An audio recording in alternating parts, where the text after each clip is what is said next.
তারিখ রাত্রেবেলা একটি ইনসিডেন্ট হয়েছিল। তার পরিপ্রেক্ষিতে নীলিমা ভৌমিক দেবনাথ নামে একজন অবসরপ্রাপ্ত সরকারি কর্মচারী তিনি একটি কমপ্লেন করেছিলেন, এফআইআর করেছিলেন। ওনার ছেলে প্রণব ভৌমিক ওকে কিছু দুষ্কৃতকারী আক্রমণ করে ওনাকে ইনজুর্ড করেছে প্রিভিয়াসলি। সেই পরিপ্রেক্ষিতে আমাদের যাদের বিরুদ্ধে অভিযোগ ছিল দুজন, তাদেরকে আমরা গ্রেপ্তার করেছি এবং আজকে তাদেরকে আমরা আদালতে প্রডিউস করি। নামগুলি একজনের নাম তপন ঘোষ, আরেকজনের নাম হচ্ছে রজত Ghosh.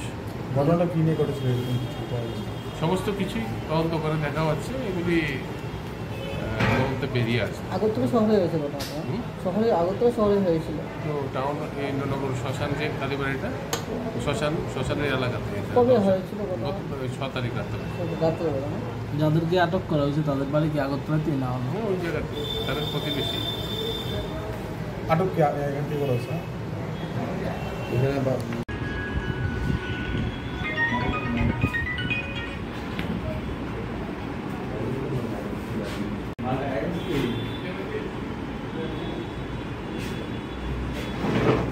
Subscribe to Tripura Info and press the bell icon so that you never miss any latest updates and news on Tripura.